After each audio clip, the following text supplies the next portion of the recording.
It's a car episode today here on Real Talk with Rachel Luna. If you know me, you know that I love to sing. Unfortunately, that gift hasn't been graced on me yet.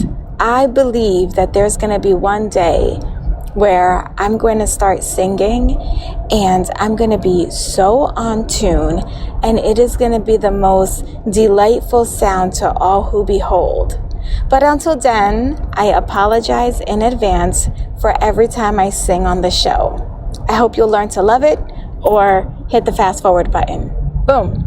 Okay, today we are talking about what to do when they're not buying. And I wanted to do this episode while I'm driving in my car because I've been thinking about this a lot. Do you get angry? Do you get frustrated? Are you like I was several years ago when I would get so pissed off, like sincerely, that people would send me messages and say, "You're so inspiring. Oh my gosh, I love everything you do. You're so motivating." And ask questions like, "How can I work with you? Are you taking on clients?" And I would say, "Yes." "Why, yes, I am. Here's all the info." And then they wouldn't buy. Or I would put out offers and they would click, they would like, they would share, they would tag friends, but they wouldn't buy. I remember getting to a point, and I think I may have chatted about this with you in a past episode on the show, that I would get so offended and so angry when people would tell me, "You're so inspiring." Today, I'm in a much better place. I've healed some inner childhood traumas. And we'll have to talk about that on another episode, how our inner child needs healing and how sometimes things like that can feel like massive rejection. But today, I'm in a different place. And when people are not buying, sometimes, I'm not going to lie, sometimes the human side, my inner child, comes out and it's like, "Well, what's wrong? What am I doing wrong? Why?" And I'll whine and pout about it for a minute, but then I realize that does not fix the problem. When they're not buying, it's time to become a detective. It's time to do some investigative research. I think that one of the big issues that we have in this online marketing space right now, especially if you've been in the game for a couple of years, especially if you've had success in the past and all of a sudden things that used to work are no longer working, that can be a little traumatizing. And I've experienced all of that. I've been in the land of, I don't like the word newbie, but I'm going to use it for lack of a better term. But I've lived in that space, that realm where I was first getting started and I didn't know any better. So I didn't know what failure looked like. I was just putting stuff out there and creating content. And I used to have a YouTube show called 3-Minute Thursday. Those videos are still available up on YouTube if you want to Google them. They are so cringy, but I keep them up because I never want to forget that there was a season in my business where I was so green and I was so hungry that I just put up any old thing. At the time, I thought it was good. Now I know, like, oh. And to be honest, there's probably going to be a season years from now when I will listen to an episode like this done in the car and cringe and think, what was I doing? Why didn't I do this? Why didn't I do that? But that day is not today. And things seemed easier. Things seemed like they were happening easier when I look back. In the moment, it didn't seem easy at all. In the moment, the challenges were the same challenges that sometimes I experience even today at a different level. So in the beginning, I was so green. I would put anything out. And if it didn't work, I would just take it down and I would put something else up. And specifically, I'm thinking of the very first offer that I put out there that was a group offer. Because up until that point, I had only been doing one-on-one coaching. I was making a good living with the one-on-one coaching, but everyone was saying you needed to have a course, you needed to scale, blah, blah, blah, blah. So I created something called the Hustle and Manifest Project. And stop me if you've heard this story before, or fast forward if you've heard me tell it before.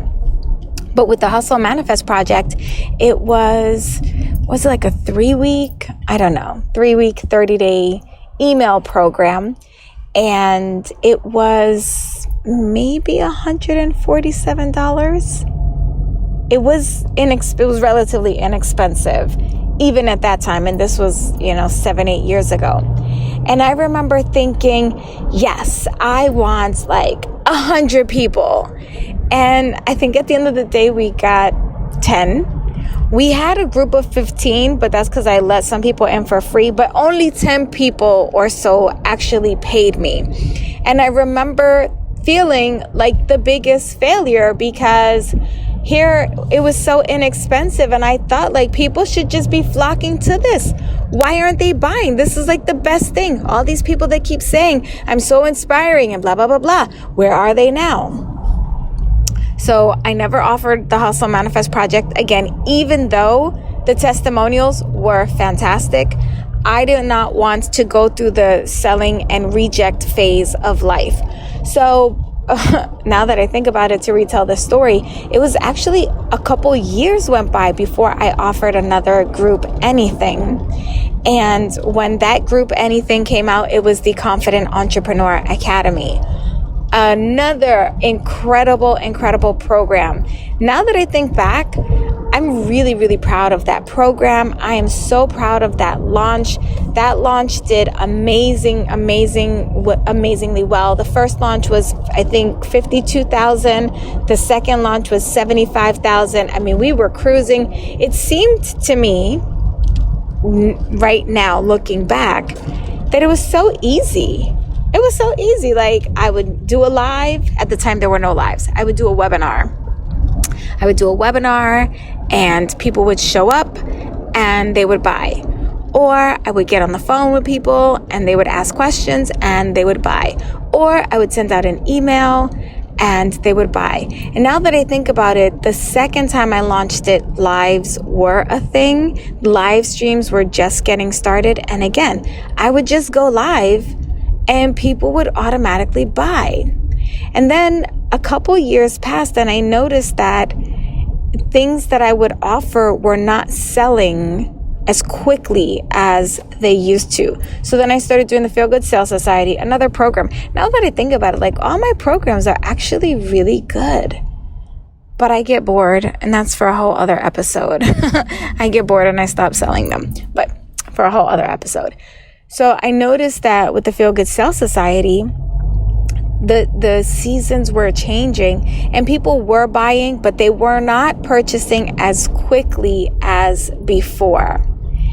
And that really, really affected my ego. It affected my self-confidence, especially because I was teaching a course called the Feel Good Sales Society, sales. And I remember thinking, surely I'm a fraud, because I'm teaching them this sales course and sales are not happening. What the heck? So I had to get off the ledge because I was in a serious situation. I had to get off the ledge. That one of the launches of Feel Good Sales Society, and I may have shared this story here before, nobody bought. One person bought, but there was a glitch in the system and we did not know. It didn't register that she purchased. So 3 weeks later, my team and I get an email from her saying, "You are a thief. I want my money back. I paid you. I never got access. I didn't get this. I didn't get that." And I remember thinking like, oh my God, this is it. My business is going to go under. People are going to think I'm a thief. Like I'm not. It was traumatizing to say the least. So I emailed her right away. I said, can we get on the phone? This was a glitch. We didn't even know, blah, blah, blah, blah. Here's an immediate refund of your money. And she did not want to get on the phone with me. She was convinced that I was a crook, but she did say thank you for the refund, and that was the end of that. But so no one purchased that time. And I remember thinking like, that's it. I've peaked. I'm a one-hit wonder. I'm a one-trick pony. I don't know what else, but I know I was saying mean things to myself. And I had to stop and ask myself, is this a mindset issue or is this a strategy issue? Because we're very quick recently, I've noticed, and my friend Andra, shout out to Andra Bolin, Andra and I have talked about this at great length, that everyone is very, very quick these days to tell you that it's a mindset issue. The reason why your business isn't growing is because your mindset isn't right. The reason why things are not working for you is because your mindset. Okay, listen, relax. Yes, sometimes it is a mindset issue. And sometimes your copy just sucks. Sometimes you're just not doing all the things you need to do to get all the results that you want to get. It's not always a jacked up mindset. And I think that when you try to say it's either a mindset issue or a strategy issue, when you try to like cherry pick, you are creating a crutch. Sometimes it's one or the other. Sometimes it's both. Sometimes it's a bunch of other factors, right? So in that particular situation, it was a mindset issue. So if you are putting up an offer right now and it's not selling, first check your mindset. What do you think about the offer? Do you really believe that people need it? Do you really believe that they need to buy it now? Do you know that you are the right person to serve and support them? Do you know that for real, your offer can support them and it is going to be a wonderful experience for them? So you have to be secure in those things if you want it to sell really well. If you're going through your mindset checklist and you're like, yes, my offer is thebomb.com. Do people still say that, by the way? Is that, or is it too sensitive? I don't know. I'm noticing that as I am maturing in age, some of the things that were once cool, I haven't kept up with the time. Somebody school me.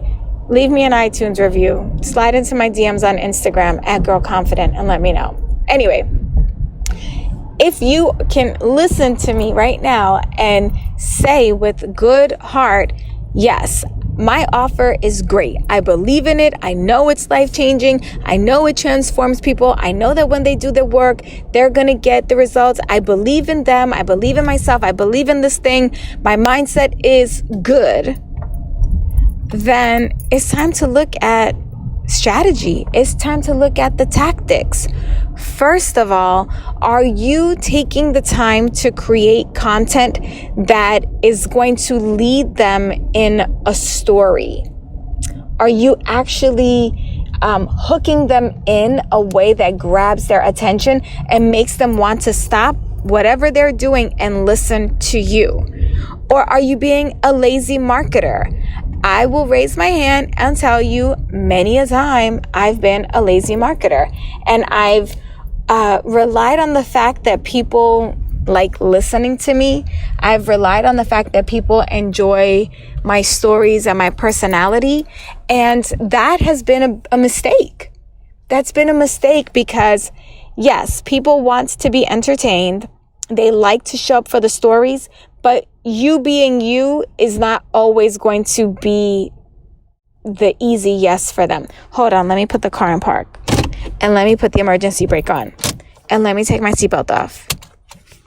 And let me turn the car off. Okay, I did all the things. I've arrived. So, are you being a lazy marketer? Are you crafting a really great, compelling story? Are you giving them examples where they can see themselves in the situation, in the circumstance? Are you sharing case studies and testimonials that get them excited about the transformation that they themselves will make when they purchase your course, when they sign up for your coaching, when they buy a ticket to your live event? And speaking of tickets, Confidence Activated tickets are on sale right now. And if you have not purchased your ticket yet, please allow me to spend just a moment telling you why I know this event will be the best event that you attend in 2020. For starters, it doesn't matter whether you get a get in the room ticket or you get a VIP ticket, you are guaranteed to have a transforming experience. Why? Because we care about every single individual that walks in through those doors. Next, one of the things that you're going to see about how I run an event is that I don't use NLP, neuro-linguistic programming. I'm not using muscle theory or whatever. I'm not manipulating you to have an experience. I'm actually spending the time curating the content. We are so rigorous in how we select our speakers. And I say we because my team and I look at it together. But ultimately, there are many, many, many people that put their hat in the ring to step on that stage. And even if I love them, even if they're friends, I have said no, because I only want the best. And the best for you is not someone that's going to motivate you for 45 minutes and give you 10 minutes of content. You could get a podcast for that. You could sign up for a free webinar for that. The best of the best are people that are actually going to teach you. For 2020, we are doing things just as phenomenally and yet slightly different from 2019. And 2019 was fantastic. In fact, there are so many testimonials and case studies that we have from people that attended in 2019. Things like leaving the room having already made 7 times their investment because we give homework in the room. And if you do your homework, you're going to see the result and the manifestation of doing the work. Results like leaving Confidence Activated and then up and moving to whole new countries, quitting their jobs and building their businesses. These are real documented testimonies. And because I really believe in Kaizen, which is continuous improvement, Kaizen is a Japanese term for continuous improvement, we took a look at everything that went right and we said, how can we expand on this? How can we take this next level? And that is what you're going to get at Confidence Activated 2020. Now, I don't want to take up the whole show telling you all the reasons why, but I will tell you that I stand behind this event. And if you have not had a breakthrough, by lunch the first day, you can find any of my team members and say, I didn't get my breakthrough. I want a refund, and we will refund you your money and treat you to lunch and tell you we hope you enjoy the rest of your stay and call it a day for you. That's how deeply committed I am. So you can get all the details by going over to confidenceactivated.com, secure your ticket today, and I'll see you in Atlanta, June 5th through 7th, 2020. Okay, back to the show. So have you been a lazy marketer? Are you creating a compelling hook? Are you sharing stories? Are you sharing case studies and testimonials? Are you helping your ideal client actually see themselves working with you? Do you see them? Do you help them see themselves walking into the foyer, being greeted by your volunteers? Do you help them see themselves sitting front row in the audience, taking notes, raising their hand, having breakthroughs? Do you help them envision that one-on-one call where they actually have that aha moment? Are you doing those things? Are you writing emails every single day and sending out those emails? Or are you limiting yourself? Are you not sending an email because you're afraid that you're bothering them too much? You're in their inbox too much. I'll tell you right now, there's one particular person whose email list I'm on. I love the way this person markets. I love the way this person emails. Now, do they send a lot of emails? Yes. Yes, they do. Especially when they are in launch mode. I'm getting like 3 emails a day, every day. But why doesn't it bother me? Well, for starters, this person is a very, very gifted writer. So even though I already have the program, it's so funny. Like I already have 2 of the programs, and then the other programs just don't apply to me. This person is teaching things that I'm already certified in, but I still open those emails because the stories are so good. There's always a nugget or a little piece of value, a little bit of wisdom that I can get. And so for those reasons, whenever people ask me, hey, who do you recommend for this? I send them to this person, because even though I'm not going to buy, I can see who actually would benefit from it. And in fact, a girlfriend of mine just sent me a text message 2 days ago. And she was like, hey, what do you think about this program? And I said, oh, it's great. I have it. I totally recommend it. Are you on their list? So I'm sharing that with you because I want you to understand that if you're writing really great storytelling emails, your people are going to read them, and they may not buy. Maybe they already have the thing. Maybe the thing doesn't apply to them, but because you're still adding value, they will tell other people. Okay, what's another reason why people are not buying and what to do? I hope that you're picking up what to do, because I just realized I haven't told you specifically what to do. So number 1 is check your mindset. Is it a mindset issue or is it a strategic thing? If your mindset is in check, then we got to look at the strategy. Are you hooking them? Are you telling compelling stories? Are you sharing case studies? Are you actually giving value, or are you just showing up to say, buy my thing, and they don't even know what they're buying or why they're buying it? Are you being a lazy marketer? And listen, it takes one to know one. I've been guilty. I've been guilty of all these things. And it was when I found myself getting very frustrated I had an offer out there.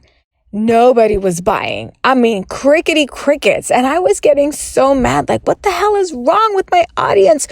Why aren't they buying? Don't they know how good this is? And then I had to just check myself, just the way I'm telling you to check yourself.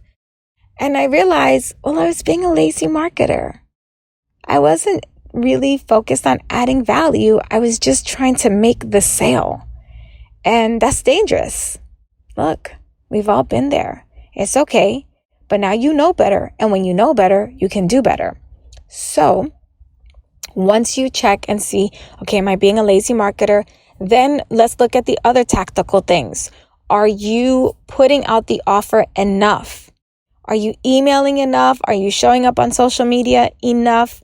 And when I say enough, I don't mean is your content good enough. I'm talking about consistently. Are you making the offer consistently? And I've spoken about this. Last year, I spoke about this here on the podcast when I was selling tickets to Confidence Activated, and my sister didn't know when the event was. And she listens to the podcast and she watches my Instagram stories. And I realized, and she's a business owner. And I remember thinking, well, wait a second. If my sister doesn't know the details, I'm not talking about it enough. So I need to talk about it till everybody on the planet is sick and tired. I need to continuously, like, people should already know that the URL for Confidence Activated is confidenceactivated.com, confidenceactivated.com. And every day with a vengeance, I was like, have you guys heard about it? And here's a funny little story as well. One of our attendees from Confidence Activated 2019, Melissa Ledger, she said, Rachel, I could not wait for you to be done promoting Confidence Activated, because everywhere I turned, there you were. And I felt bad. I was starting to feel bad that I hadn't bought a ticket. And I was feeling like, well, maybe I should be there, but I don't want to go. I don't want to go to this event. I don't need this event. She said, and I was so angry looking at you. Finally, I got a ticket, and it was the best thing that ever happened to me. Not only did she end up buying a ticket, she ended up joining my mastermind, which was the offer that I made at that event. And we just wrapped up the mastermind. We just had our retreat here in Jacksonville, which was like a bonus that I did for them. And she said, this was the best thing that I could have ever done for myself. And I can't believe I almost didn't come to Confidence Activated. It's a good thing you kept marketing to me. It's a good thing you kept showing up. So recognize that for some people, yeah, you're going to annoy them. That's okay. They're either going to buy or unfollow or mute you. They'll be back. They will be back. Another attendee from Confidence Activated, BFF. Hey, BFF, I know you're listening. You know what? I know her name starts, is it Sheree? BFF, don't be mad at me. I'm so used to calling you BFF that I can't even think of your real name right now. But she was a follower on Instagram. She unfollowed me, but she listens to the podcast.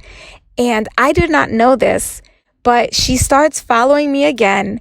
And then she goes on Instagram and she's like, y'all, I had unfollowed this girl because I was so annoyed by how well she was doing. I was so triggered. Every time I saw her face, I just got so mad. Mind you, this girl is telling people on Instagram how much she hated me. She said, but I started following her again, and this podcast is great. And then she ended up not only following me on social media again, not only being a subscriber to the podcast, but also getting a ticket to Confidence Activated. I didn't even know. I did not even know. And then she messaged me and she tagged me in these stories. And I was like, well, hey, girlfriend, welcome back. And now we have a joke and I call her BFF. And she's one of my BFFs. So you might annoy a couple people. They might block you. They might unfollow. But the real ones, they'll come back. The ones you're meant to serve and support, they will come back and they'll let you serve them. And hopefully you do your job and you do it well and they love you and they come back. And I believe that I did my job because Melissa ended up joining the mastermind. Melissa still text messages me regularly and I'm still supporting her. BFF, we talk on Instagram. She was at Confidence Activated. I still support. I still love her. So really give yourself the opportunity to annoy some people. Give yourself the gift of going all in. Let me think. I want to make sure I don't leave out anything else on the table in terms of what else you can do when they're not buying. Oh, call them. Call them. If you have access to phone numbers to people on your list, call them personally and get on a call. Don't be afraid to talk to them on the phone. Maybe they'll say no, but maybe they'll say yes, and you will make the sale. And not only will you make the sale, but you will be able to serve and add value. And then the last thing is check your design. Design doesn't always matter, but sometimes it can. Sometimes it can. So just go through and see, could we design this better? Honestly, real talk, because especially if you are a subscriber to Real Talk with Rachel Luna, I pour my heart out in these episodes. And real talk, the confidenceactivated.com sales page right now is not as cute as I want it to be. I don't even like the story on there. It's not up to my standards. So guess what we did? We hired a new designer. Shout out to Darling Allegri. Darling was my designer many years ago. She shifted gears. She does something that has nothing to do with design, but she is one of the only designers that I really, really trust, that knows what I like, who can bring the vision to life. So we rehired Darling. We rewrote the entire copy. And next week, which by the time you're listening to this, it might be the new sales page might be up. I don't know. You're just going to have to go and check it out for yourself at confidenceactivated.com. But for me, I recognize the sales page is good. People are buying tickets. It's converting. It's doing its job. But it's not up to my standards. And so notice that ticket sales don't stop. We didn't take the page down. We didn't say join the wait list. No, it's still up there at the time of this recording. You can still go on that sales page that I think is whack and buy yourself a ticket. And also, we're making it better because Kaizen, continuous improvement. So once you do all of those things, if they are still not buying, then you need to go and survey your people, figure out why it's not a fit, and restructure the offer. So there might be something off with the offer. One thing that I discovered with Confidence Activated, actually, was that? Yeah. So one of the things that we discovered with the Confidence Activated offer was that people couldn't tell the difference, like what they were getting with the Elite and the VIP. So we had to go back in and like really help people see that even if you got a general ticket, you were still going to get an incredible experience. And we had to really showcase the differentials. People also did not understand that the event wasn't just about confidence. And that was the offer positioning was messed up last year because people were thinking that this was an event to help you feel more confident. And so then people like Melissa were saying, I'm confident. I don't need to work on my confidence. I need to work on next level business strategy. And that's where we started telling the story, Confidence Activated, Business Elevated. And that's when I started helping people understand that this event isn't just about helping you feel more confident. No, not even. The confidence is the byproduct of all the work that we actually do in the room, because we go in we do a lot of reprogramming of the subconscious. We do a lot of mindset work on the first day.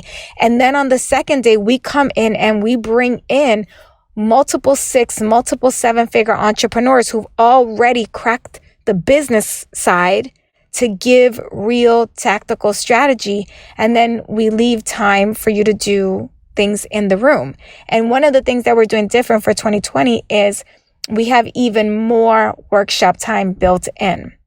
And that was something that attendees told us last year. They liked being able to do the work in the room, but they wanted more time to do work in the room. And I completely understand that frustration, because I've been to events where, man, you're in there all freaking day, but all you did was take a bunch of notes. And now you get back to your hotel room, you're exhausted, you want to implement, but you can't even like keep your eyes straight. And you got to go to bed because you got to wake up the next morning to get inundated with information. And then by the time you get home, the kids are there and now you forgot. And no. So we want to continue to honor that. So we're baking in even more workshop time. But what was important was that when we were marketing and promoting, that we helped people see the offer for what it really, really was and how the offer was going to serve them. So these are just a couple of tweaks that you can make right now today in your offers. If people are not buying, go through this little checklist. You might want to listen to this again and sort of pause, take notes, and give yourself grace. It's a trial and error. And people are getting smarter. They're being marketed to all day, every day. And if you're not really directly speaking to what they need, if you're not showing them a version of themselves in your offer and how you can help them solve that problem, they're not going to buy. And that's okay. Now you know.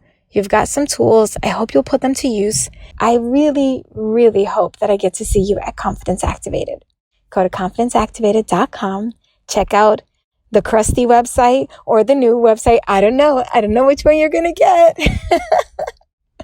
But just know that my team and I are working relentlessly to make this the best event for you to attend in 2020.